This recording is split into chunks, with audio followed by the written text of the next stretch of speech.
Coming up on UMTV News, weather-related disasters have cost the USA record-setting amounts in 2023 and counting. Plus, Miami football turns Hard Rock Stadium orange with a big turnout on Saturday. And two big injuries knocked down stars from the Canes and the New York Jets. And later on, one American teenager captures history at the US Open. All this and more. UMTV starts now.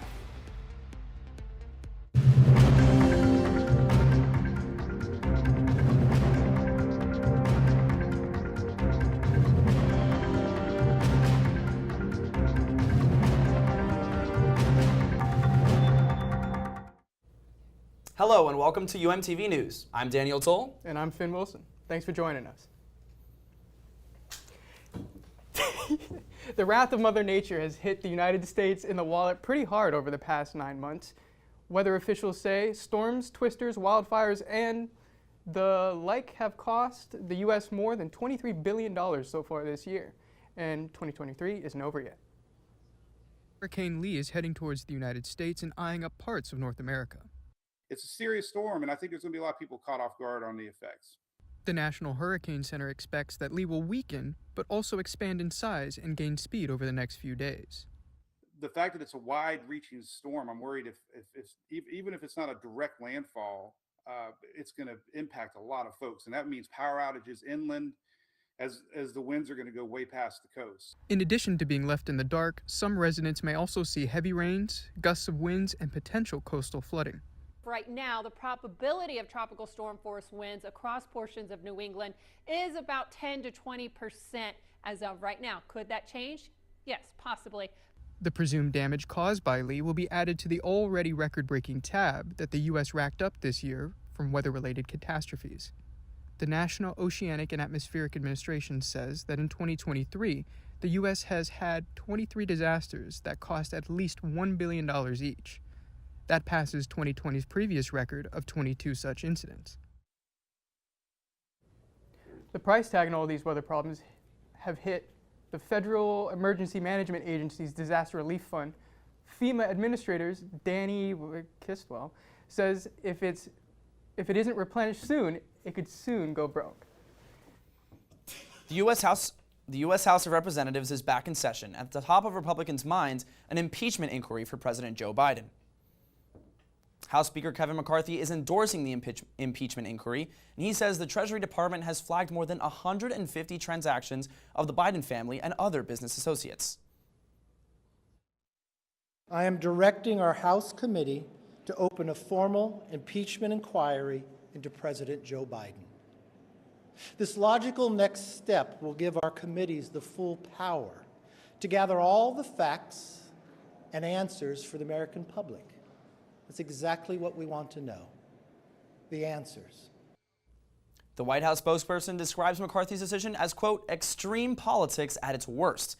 The House-led investigations have provided no direct evidence so far, indicating that Biden benefited from his foreign business doings.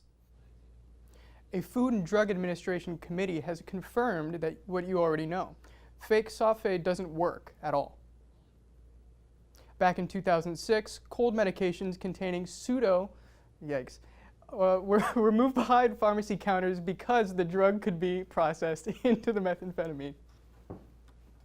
But it is also an effective and long-lasting deodorant. Forced to find a substitute, drug companies started marketing medications containing, instead now, 17 years later, an independent committee told the FDA drug and ineffective as the voting among the committee's 16 members unanimously, it meant drug companies sell about 1 point. I'm sorry. Each year that are known to be ineffective. Oh, there's more. Meanwhile, the Narcan branded nasal spray known as the antidote to opioid overdose is now available over the counter following approval by the FDA earlier this year. You can now find the life-saving spray on retailer shelves and online in the United States. It costs about $45 for 2 doses, but the company that produces it will lower the cost for community groups, first responders, as well as state and local governments. Some insurances and state Medicaid programs also cover the full cost of Narcan. Calling all Apple users. The iPhone 15's launching event is today at Apple's headquarters in California. But this iPhone may look a little different to you. The iPhone 15 is expected to have a USB-C charger to help streamline the charging process across multiple tech products. This decision comes less than a year after the European Union voted to require USB-C compatibility for all smartphones by 2024. It remains unclear if the change will be for all iPhone 15s or just the Pro. Back here in Miami, Miami-Dade County broke grounds on the third and final phase of the Underline project. The project aims to make it easier for people to walk and bike safely around town. The Underline is expected to stretch 10 miles below the Metro Rail from Dadeland South Metro Rail to downtown Miami. The first phase is already open, and the second one is scheduled to be open by the end of the year.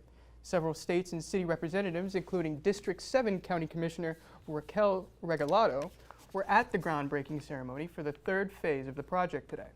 The Underline is expected to be completed sometime in 2026. And time for a short break now.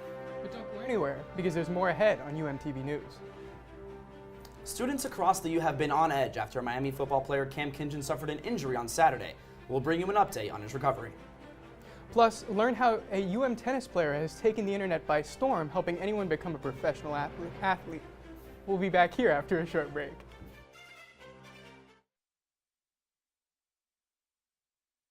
She had so many children, she didn't know what to do.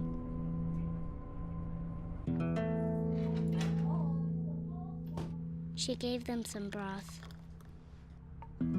without any bread and kissed them all soundly and put them to bed. Hunger is a story we can end. End it at feedingamerica.org. The Miami Hurricanes football team improved to a 2-0 last week with a 48-33 victory over the Texas A&M Aggies. What's an Aggie? But the win at home against a ranked opponent made an impact that goes beyond the win column. The Hurricanes' struggles on the field over the last 2 seasons has seen student attendance decrease, but an orange color out against the Aggies brought Miami fans back in large numbers. After Miami's statement win against the high-profile team, there is confidence within the athletic department that previous student attendance trends may turn a new corner. Big team coming in, they will go and want to see them. A&M was a draw, and we knew that. We promoted the orange out, we promoted all these marketing promotions. The students are back, and they are going to want to come and feel a part of the university and feel a part of that football team. The Hurricanes enter week 3 of the season undefeated after overcoming one of the toughest tests of this season's schedule. The football team and its re-energized fan base now look forward to this Thursday as the Canes take on Bethune-Cookman at Hard Rock Stadium at 7:30 p.m. Miami's win over Texas A&M shot them back into the top 25 for the first time since September of last season. And now, all eyes are on the injury status of Canes star safety Cameron Kinchens. All-American safety Kinchens made a tackle with under 2 minutes to go in Saturday's game. Unable to get up under his own power, Kinchens was carted off the field by medical personnel. As of Sunday night, Kinchens is out of the hospital, and coaches and players have reported positively on his condition. He's doing well. You know, obviously we're fortunate where he's given the best medical protocol and services and care and monitoring, and he's doing really, really well. And we expect him to be really good in the near future.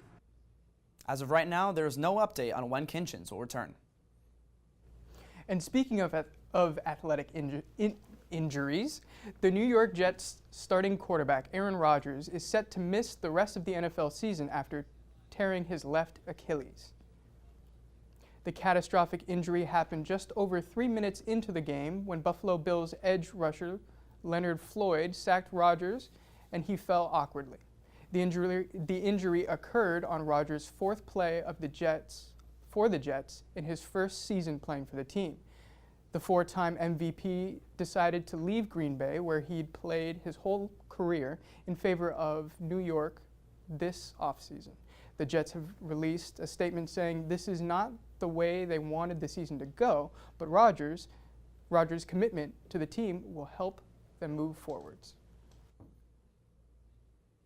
If you had a skill that tens of thousands of people wanted to learn, would you offer instruction for free? Well, for UM's winningest tennis player, the answer to this question was a no-brainer. Ethan Gainey joins us now live with more. Ethan, tell us more about this former UM great. Finn, back in the 1970s, over 1,000 people would regularly pack the Neil Schiff Tennis Center for one-man's matches, and that's John Eagleton. And now, over 45 years later, John is on a mission to prove that anyone can reach the pinnacle of their sport, but with the right resources. Miami's all-time winningest tennis player, John Eagleton. He holds multiple school records, including best four-year win percentage and most doubles victories. So John clearly has the winning formula, but he wanted a way to share it with people who can't afford a private lesson. And so Sports Ed TV was born. The company, which John co-founded in 2017 with sports marketing professional Robert Mazzucchelli, provides free, high-quality sports instructional videos from real pros to anyone around the world. Our two main things that would make us different are world-class coaches, guys like John who've been there, done it, coached at the best level, played at the best level, and movie quality production. We wanted to be a trusted brand, so if you're getting outside, you have a Mark Strickland that's in basketball, Tim Hardaway that can vet the content so that we become the world's leading brand in education. And with top-tier coaches comes success stories. For example, newly retired high school tennis coach Steve Scotty started using the site a few years back to improve his team. I saw some kids that could rally 10, 15 balls with topspin against the wall in our gym that couldn't before. The gratification is in helping people get going, getting started, and improving their game at all levels. When it comes to giving players of all calibers a real shot at getting better, John is always up for the challenge. Reporting for UMTV, I'm Ethan Gainey. Thank you, Ethan. And John Eagleton is not alone. Another Miami athlete is also sharing his brightness with those around him. Vanessa Bonilla is here live to tell us more. Vanessa? This truly is an incredible member of the Miami community, sharing his smile with those around him. For some people, basketball is just a sport. For others, basketball is their everything. I didn't expect everything to go this far. An up-and-coming community basketball star, Lester Uya, holds the sport very close to his heart. Basketball entirely is my life. At a young age, Lester suffered from anxiety and bullying.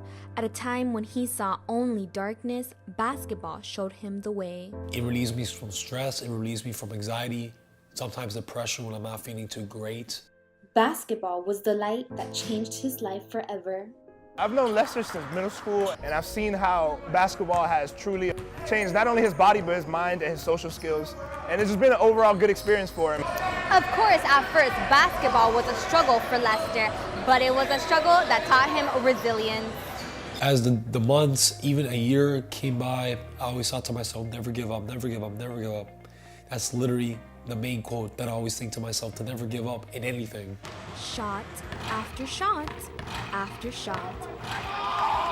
Basketball became more than just a game for Lester. Makes me feel like a better person, not just a better player, a better person. Lester hopes to be an inspiration to others and show them that basketball can save your life. You can watch Lester playing basketball at Courtside, located in Westchester, Florida. And in that, you can also see other celebrities that play there, such as Nicky Jam and Ozuna. Reporting for UMTV, I'm Vanessa Bonilla. Thank you, Vanessa. And from the basketball court back to the tennis court, Coco Gauff is on top of the world after winning her first U.S. Open on Saturday. But for the 19-year-old superstar, experiencing the game of tennis at its highest levels was a full-circle moment. Take a look at this clip from Coco in 2012 when she was just 8 years old, dancing, cheering, and celebrating just being at the U.S. Open. And little did she know at the time she'd take the court herself one day and be crowned a champion. Gauff's U.S. Open victory at 19 made her the youngest female to win the tournament since Serena Williams did it at 17 in 1999. And that's all we have time for here on UMTV News today. Thanks for watching. See you again next week, same time, same place. Have a good night.